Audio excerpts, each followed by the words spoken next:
บายดีลุงป้าเอามื้อนี้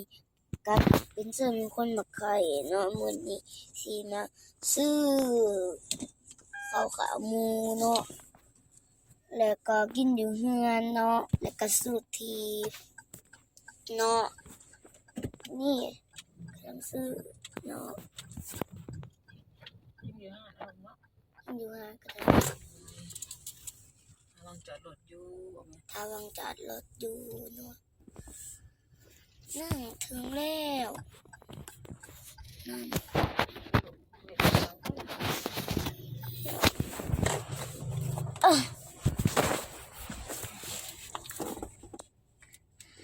ถ่ายกล้องหลังไว้หรอกทางที่เราข่าวค้างมือกันเนาะหักแห้งบอกขาหมูนี่แน่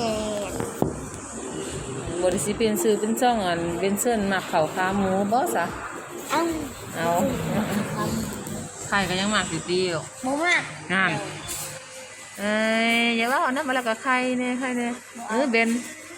มาหรอกกินได้หมดบ่ลูกนี่ก็กินหมดได้เนี่ยโซ่ซื้อลูกของปลอมเป็นยางลูกนี่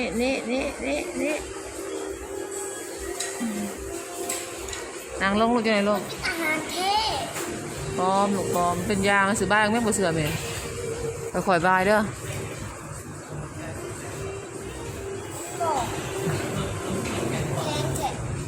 ของปลอมลูกยางกันซื้อลูกโอ้ยยาง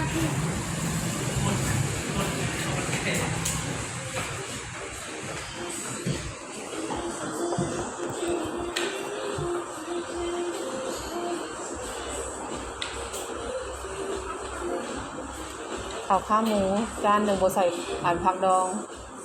เอากล่องใส่ปลายนั้นจะในการสั่งลูก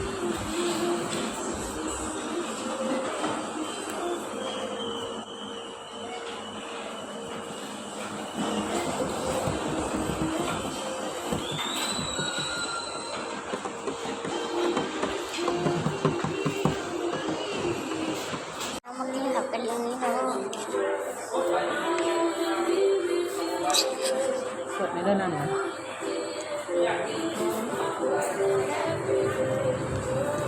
เต่า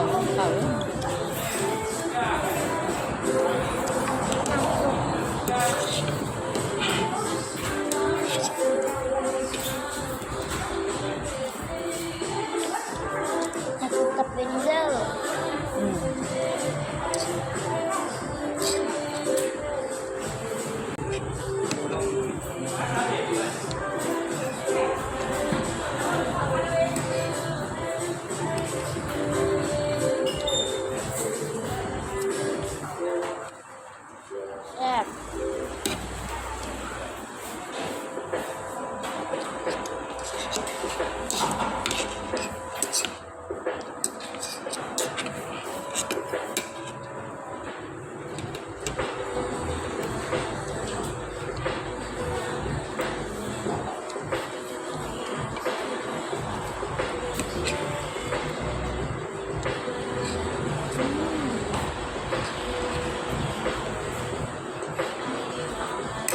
แอบนะ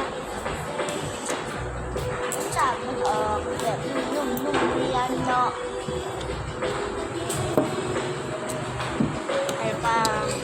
โคตรแซ่บพ่อเนาะ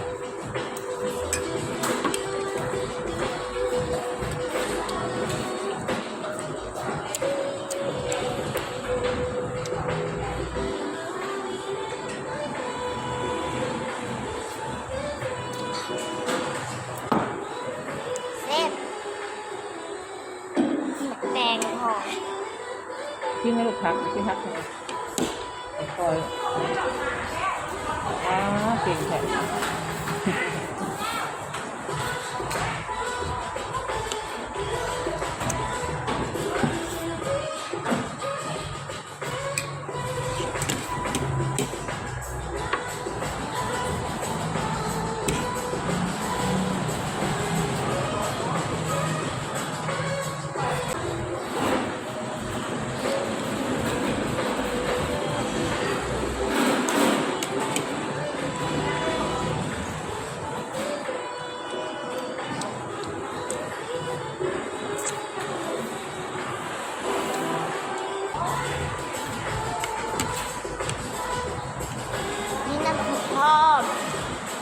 สดได้ไหมจะมีแฮงกินพักไปน้ำผักบัวกินคะแนน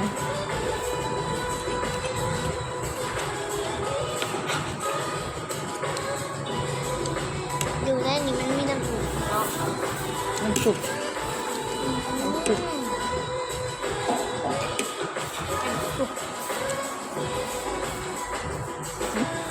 ขาเขียว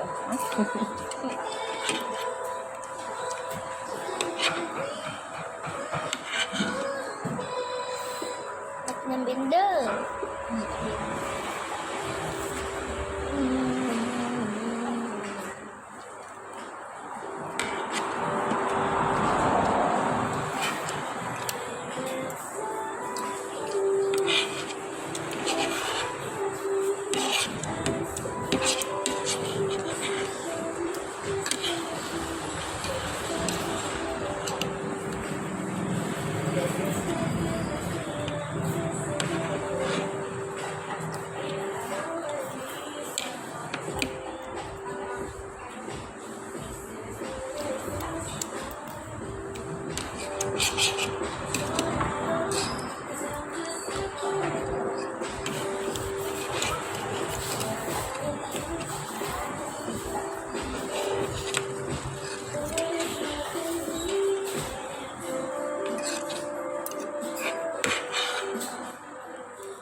บายบายทุกคนฝากกดไลค์กดแชร์กดติดตามให้ด้วยเด้อ